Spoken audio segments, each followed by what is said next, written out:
अस्सलाम वालेकुम एवरीवन।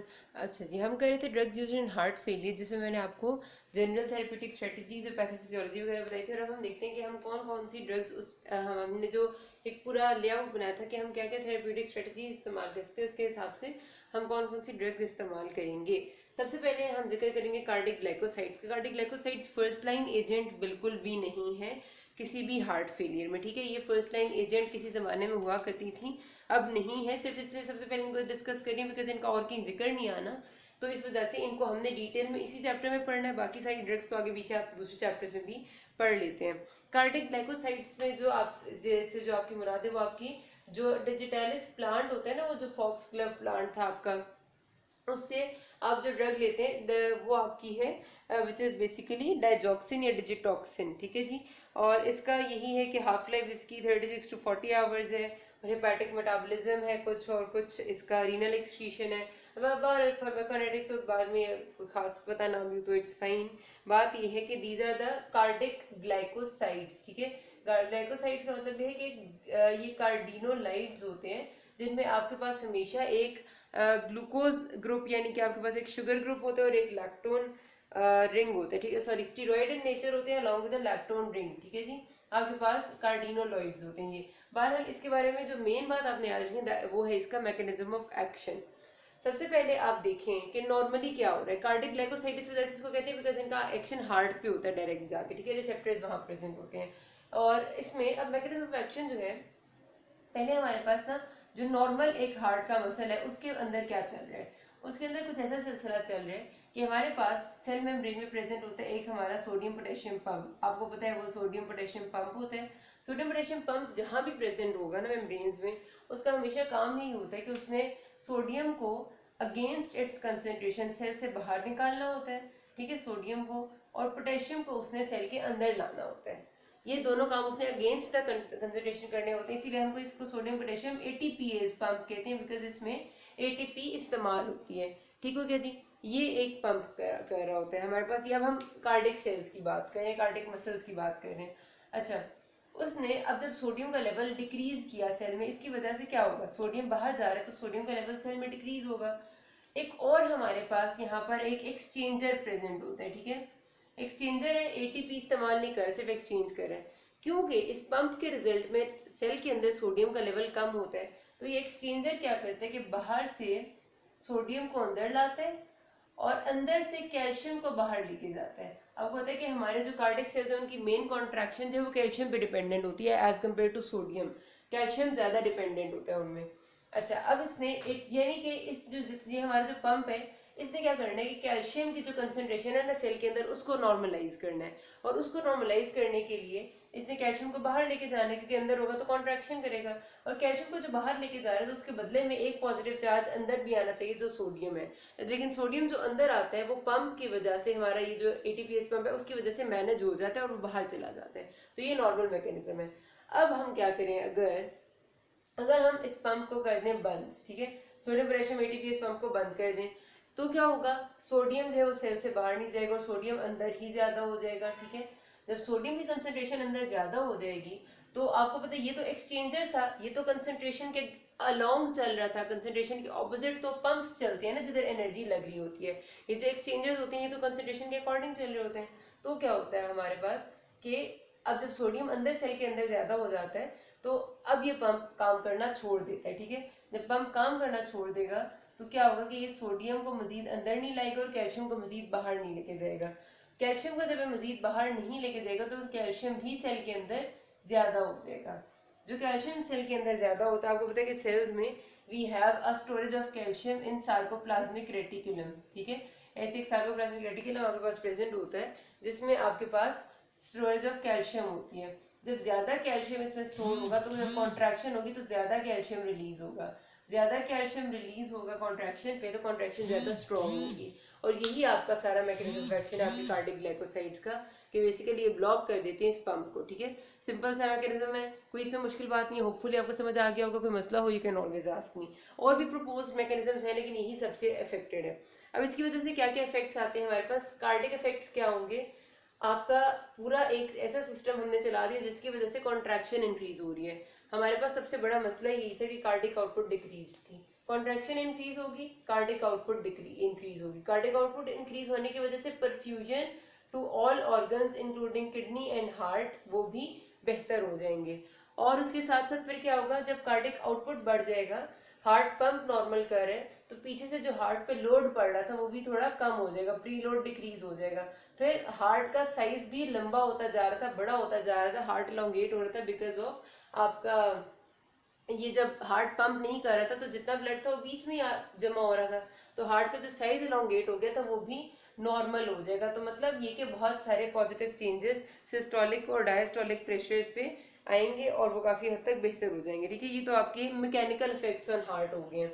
अब इलेक्ट्रिकल इफेक्ट्स हार्ट पे क्या होते हैं, इलेक्ट्रिकल एक्टिविटी किस हद तक चेंज होती है, तो इसमें हमारे पास क्या होता है कि आपका पैरासिम्पैथोमाइमेटिक रिस्पॉन्स होता है। पैरासिम्पैथोमाइमेटिक रिस्पॉन्स होता है कि अब होता है कि अब सी एक एक्टिविटी इंक्रीज हो रही है ना, हार्ट रेट तेज हो रहा है, कॉन्ट्रैक्शन बेहतर हो रही है, उसके रिजल्ट में हमेशा पैरासिम्पैथेटिक सिस्टम एक्टिवेट होता है और वो कहता है कि भाई किसी तरह इसको नॉर्मलाइज करेंगे, यानी वेगस नर्व एक्टिवेट होती है। तो अब आपको मैं याद कराऊं जरा कि हमारे पास एक होती थी ईसीजी, और ईसीजी इज लाइक समथिंग कि उसमें सबसे पहले होती थी पी वेव, फिर आपका एक Q R S amplitude and then आपकी टी वेव। ठीक है, ये आ गई। अब हमने इसमें आपको याद होगा कि जब हमने ईसीजी पढ़ी तो हमने कहा था कि P wave stands for atrial contraction, Q R S जो है वो वेंट्रिकुलर कॉन्ट्रैक्शन थी, और टी वेव जो है वो वेंट्रिकुलर रिलैक्सेशन थी। यही बात है। अब इसमें क्या होगा, अब आपके पास हमारे पास जब अगर इलेक्ट्रिकल एक्टिविटी की बात करूँ, ये सपोज करते हैं हार्ट है, तो हमारे पास जब एट्रिया से वेंट्रिकल की तरफ करंट आ रहा है यानी जनरल इम्पल्स आ रही है, अब जाहिर सी बात है कि कॉन्ट्रैक्शन हार्ट की हमने कहा है कि इंक्रीज हुई है। ठीक है, कॉन्ट्रैक्शन हार्ट की इंक्रीज होगी तो उसके रिजल्ट में जो आपका पैरासिम्पैथेटिक रिस्पॉन्स एक्टिवेट होता है, जाहिर सी बात है होगा। पैरासिम्पैथेटिक रिस्पॉन्स क्या करेगा, वो कंडक्शन वेलोसिटी जो है हमारी नर्व इम्पल्स की उसको थोड़ा डिक्रीज कराएगा। थोड़ा डिक्रीज करेगा तो एट्रिया भी आराम से कॉन्ट्रैक्ट करेगा, वेंट्रिकल भी आराम से कॉन्ट्रैक्ट करेगा, कॉन्ट्रैक्ट पूरा करेंगे। पहले तो कॉन्ट्रैक्शन ना इस तरह हो गई थी, वीक हो गई थी, अब कॉन्ट्रैक्शन पूरी हो रही है, ऐसे ऐसे वाली हो रही है, लेकिन जरा तरीके से, लाइक एट्रिया इसलिए आराम से करेगा कि उसे टाइम मिले पूरा फिल होने का, फिर खाली होने का, फिर वेंट्रिकल को, तो इसकी वजह से क्या होगा, आपका पीआर इंटरवल प्रोलॉन्ग हो जाएगा। ठीक है, आपकी ईसीजी की पहली चेंज पीआर इंटरवल प्रोलॉन्ग हो जाता है। दूसरी चेंज आपकी होती है टी वेव जो है ना वो आपकी फ्लैटन आउट हो जाती है। इसकी भी फिर पीछे रीजन होती है। टी वेव की वैसे भी आपको पता है कि नॉर्मली भी जो ऊपर होती है, बिकॉज हालांकि ये रीपोलराइजेशन है, तो इसकी आपने रीजन पढ़ी हुई थी फिजियोलॉजी में।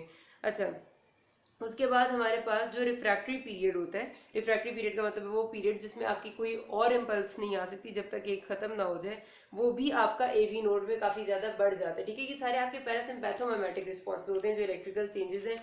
और आपने जो एक बात याद रखनी है वो है short QT interval, inversion of T wave and ST segment depression. ठीक है, ये वेंट्रिकल फेस के चेंजेस होते हैं, ये आपके सारे बुक में लिखे हुए हैं, सिर्फ इनको आपने याद कर लेना है। बिकॉज अब इनके बारे में बहुत डिटेल में ये बताऊं मैं आपको कि T wave inversion ST segment depression क्यों है, तो इतने कोई याद करने वाली इसमें बात नहीं है। ठीक है, सिर्फ ये कि आपका जो इलेक्ट्रिकल एक्टिविटीज का टेबल है वो कभी कभी आ जाते हैं, मैं उसको अलग से वीडियो में एक्सप्लेन कर दूंगी, इसमें बहुत टाइम लग जाएगा, तो इसलिए मैं यहाँ पर उसको नहीं छेड़ रही। इसके बाद हम देखते हैं कार्डिक इफेक्ट्स हमने देख लिए कि अब हमारे पास जो टॉक्सिक रिस्पॉन्सेज हैं डिजिटालिस की वजह से वो क्या आ रहे हैं। सी बहुत सिंपल सी बात है, सी अगर हमारे पास एक चीज जो है वो आपको टैकीकार्डिया यानी इंक्रीज इन कॉन्ट्रैक्शन और हार्ट रेट कर रही है, तो टॉक्सिसिटी यही होगी कि अगर वो ज्यादा अमाउंट में ले ली जाए तो वो एक्सेसिवली इंक्रीज कॉन्ट्रैक्शन और हार्ट रेट करा दे, तो बहुत ज्यादा टैकीकार्डिया हो सकता है।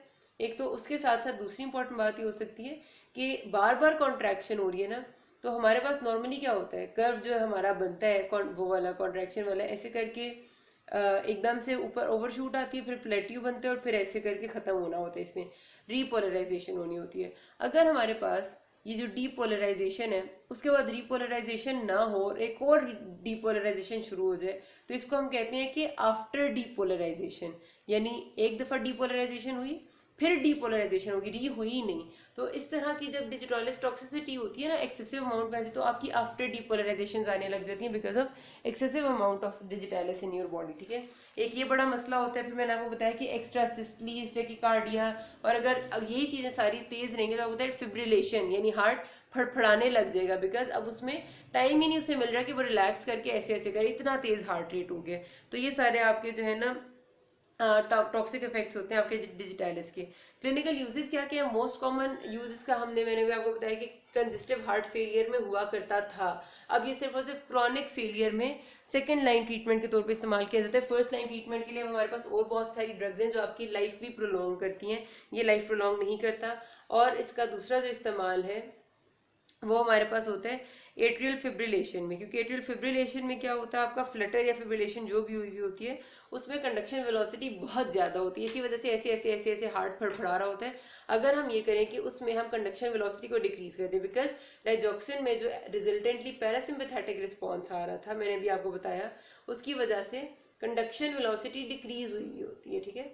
कंडक्शन वेलोसिटी काफ़ी डिक्रीज हो जाती है, और किस वजह से होती है, जो पैरासिम्पैथेटिक रिस्पॉन्स आता है रिजल्टेंटली हमारे उसमें अपने डिजिटालिस के इस्तेमाल से। तो अगर हम वो डिजिटालिस इस्तेमाल करेंगे तो कंडक्शन वेलोसिटी पैरासिम्पैथेटिक रिस्पॉन्स की वजह से थोड़ी बहुत डिक्रीज हो जाती है और हमारा एट्रियल फिब्रिलेशन बेहतर हो जाता है।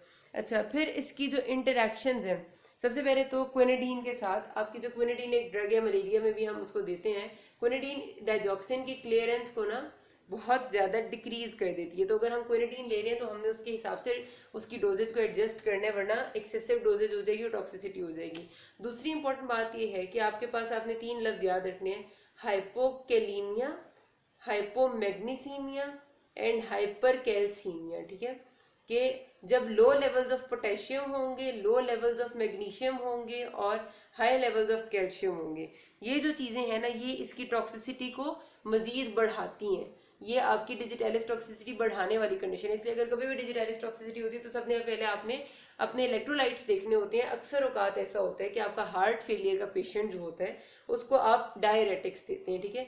डायरेटिक्स में जो लूप डायरेटिक्स है ना, वो आपका फौरी तौर पे हाइपोकेलीमिया कराते हैं, डिक्रीज इन पोटेशियम कराते हैं, बिकॉज वाटर के साथ पोटेशियम भी निकल जाता है। ऐसे पेशेंट में अगर आप 7 लूप डायरेटिक्स के डिजिटालिस दे रहे हैं तो साथ ही आपकी डिजिटालिस टॉक्सिसिटी डेवलप हो जाती है, बिकॉज डिजिटालिस को हाइपोकेलीमिया नहीं पसंद। तो इसलिए लाजमी ये होता है कि अगर आप लूप डायरेटिक्स दे रहे हैं तो साथ आप पोटेशियम का सप्लीमेंट दें ताकि उसकी टॉक्सिसिटी डेवलप ना हो। अगले पार्ट में हम बाकी बातें करते हैं। फिर any query you can ask me. Thank you.